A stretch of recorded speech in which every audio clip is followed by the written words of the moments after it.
بسم اللہ الرحمن الرحیم۔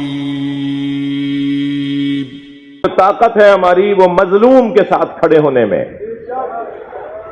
میرے بچوں جوانوں، ہمارے درمیان میرے حلیے میں بھی بعض لوگ آپ کو ملیں گے جو آپ کا ذہن یہاں سے ہٹانے کی کوشش کریں گے۔ ہماری آبرو ہم تاریخ میں اتنے بڑے بڑے لوگ گم ہو گئے، ہم تاریخ میں گم ہو جاتے اگر اس کے پیچھے نہ کھڑے ہوتے جسے مظلوم کربلا کہتے ہیں۔ مظلوم کے پیچھے کھڑے ہونے سے ہماری عزت ہے، ہمارا احترام ہے۔ اور مولا علی فرما رہے کونا للظالم خصما وللمظلوم عونا، ہمیشہ ظالم کے دشمن رہنا اور مظلوم کے حمایتی رہنا ہمارا امتیاز یہ ہے، ہماری شان یہ ہے۔ قرآن سورہ مبارکہ نساء کے اندر اللہ رہنمائی فرما رہا ہے لا يحب اللہ الجہر بالسوء من القول الا من ظلم، اللہ اونچی آواز میں کسی کو بات کرنے کی اجازت نہیں دیتا جو بات کسی کو ناگوار گزرے۔ یہ آپ کا مائک پہ مجلس پڑھنا، یا آپ کا روڈ پہ ماتم کرنا، یا آپ کا نوحہ پڑھنا بہتوں کو برا لگ رہا ہے، تو ہم ان کی بات کو مانیں کہ نہیں ان کا دل نہ ٹوٹ جائے، انسان ہے، انسان کا تو دل نہیں توڑنا چاہیے۔ کیا کریں؟ یا اللہ کی بات مانیں، طے کریں کہ ہر میدان میں ہر شعبے میں ہمیں اللہ کی بات ماننی ہے یا لوگوں کی خواہشات پر چلنا ہے۔ وہ سورہ مبارکہ المومنون کی 71ویں آیت ہے جس میں اللہ ارشاد فرماتا ہے وَلَوْ اتَّبَعَ الْحَقُّ أَهْوَاءَهُمْ لَفَسَدَتِ السَّمَاوَاتُ وَالْأَرْضُ وَمَنْ فِيهِنَّ، اگر حق نے ان کی خواہشات کی پیروی کر لی ہوتی تو آسمان زمین اور جو کچھ ان میں ہے وہ سب تباہ ہو جاتا۔ مان لیجئے کہ حق نے پیروی نہیں کی، ورنہ آسمان گر چکا ہوتا، زمین پھٹ چکی ہوتی۔ حق کسی کے پیچھے نہیں چلتا، خاص طور پر خواہشات کی پیروی حق نہیں کرتا۔ اب یہ خواہش ہے بعض لوگوں کی کہ ان کے جلوس بند کروا دو، ان کا ماتم بند کروا دو۔ میں تو ان نشستوں میں سامنا کر چکا ہوں نا اس طرح کی گفتگو کا۔ ایک اسلام آباد میں نشست تھی، ایک ملک کے ایک بڑے ادارے کے سربراہ کی میزبانی میں وہ میٹنگ تھی اور بڑے نام تھے، میں وہ نام لینے کو ضروری نہیں سمجھ رہا، تو ایک بہت بڑے نام نے وہاں میٹنگ میں کہا کہ ان کے ماتمی جلوس بند کروا دیں، یہ امام بارگاہ سے باہر نکل کے جو نوحہ پڑھتے ہیں اور جلوس نکالتے ہیں یہ بند کروا دیں، یہ حل ہے پاکستان کے اندر امن و امان کا۔ تو بول ہی رہے تھے اسی موضوع پر، اسی بات کو بار بار جملے بدل کے۔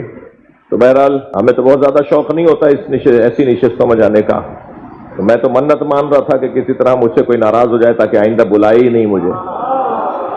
تو ہم نے انہیں ناراض کرنے کے لیے نہیں، اپنا موقف دینے کے لیے میں نے فوراً آواز دے کر کہا، میں نے کہا پھر آج طے کر کے اٹھیں تراویحیں بھی بند ہوں گی اور میلاد کے جلوس بھی بند ہوں گے۔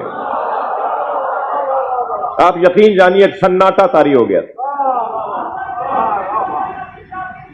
آپ سب کی سلامتی کے لیے بلندتر صلوات۔ جی بہت سارے لوگوں سے نہیں مانتے، بہت سارے لوگوں سے نہیں مانتے، بہت سارے لوگ ہمیں نہیں مانتے۔ تو اس وقت وہ جو جن کی میزبانی میں میٹنگ تھی انہوں نے پہلے مجھے کہا کہ مولانا جب میں آپ کو کہوں تب بولیے گا، اور انہیں دیکھ کے کہا یہ صحیح کہہ رہے ہیں، کر لیتے آج کر کے اٹھے تھے۔ ایک بڑی تعداد ہے جو مثلاً نماز تراویح کو بدعت مانتی ہے، جی ایک بڑی تعداد ہے جو میلاد کو بدعت مانتی ہے، ایک تعداد ہے کہ جو عزاداری کو بدعت مانتی ہے۔ تو بھائی تمہاری خواہشات پہ چلیں گے؟ صلوات پڑھ لیں محمد و آل محمد پر۔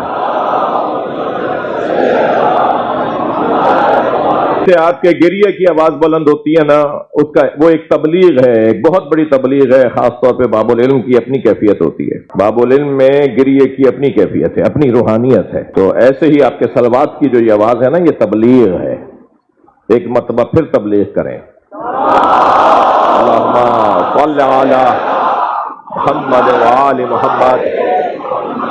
بات روشن ہے؟ تو بہت سارے لوگوں کو بہت ساری چیزیں پسند نہیں ہیں، مگر ہمارا کام ہے ہم اس کو جاری رکھیں گے۔ اور قرآن کیا کہہ رہا ہے لا يحب اللہ الجہر بالسوء من القول الا من ظلم، اللہ کو اونچی آواز میں کوئی ایسی بات جو کسی کو ناگوار گزرے پسند نہیں ہے، مگر اللہ کے بعد اللہ نے پہلے والے جملے کو پورا بدل دیا، الا من ظلم، مگر جس پر ظلم ہوا ہے وہ اونچی آواز میں بات کرے، چاہے کسی کو ناگوار گزرے اللہ کو پسند ہے۔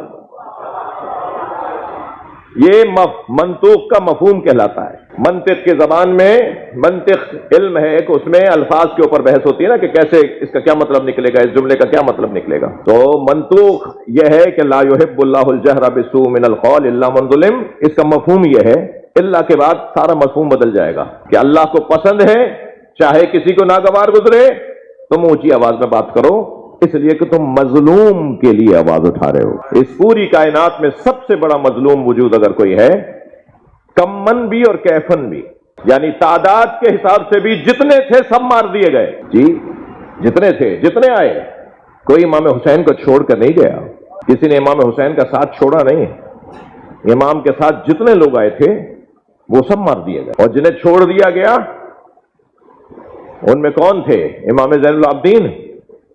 اللہ نے حکمت اور مصلحت کی خاطر انہیں بیمار کیا تاکہ 2 4 5 انہی میں سے آواز دیں کہ بیمار کو نہیں مارتے، اور ایسا ہوا۔ 2 مرتبہ سے زیادہ کے واقعات مقتل میں لکھے ہیں کہ امام سجاد کو شہید کرنے کے لیے طے کیا گیا، اہتمام کیا گیا، امام کو شہید کرنے جا رہے تھے، انہی کے لوگوں میں سے کچھ لوگوں نے آوازیں دی۔ یہ اللہ ڈال رہا تھا کہ وہاں کوئی کھڑا ہو کے کہے کہ بیمار کو نہیں مارتے، یہ ٹھیک ہو جائے تو پھر اسے مار دینا۔ وہ امام کو جو وہاں اللہ نے بیمار رکھا وہ صرف بیمار کربلا تھے، یعنی صرف کربلا میں بیمار تھے، اور خاص دورانیے کے لیے کہ جب اسیری شروع ہو جائے، جب اسیری کا دور شروع ہو جائے گا تو پھر وہ تو اسیر ہو گئے ہیں، اب تو اسیری کی اور اسیروں سے متعلق ظلم و زیادتی کا آغاز ہو رہا ہے۔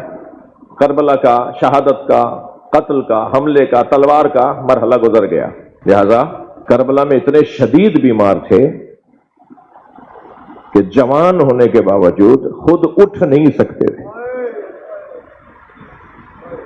اگر آپ ہمارے لیٹسٹ ویڈیوز کے بارے میں جاننا چاہتے ہیں تو ہمارے چینل کو سبسکرائب کریں اور بیل آئیکن کو پریس کریں۔ شکریہ۔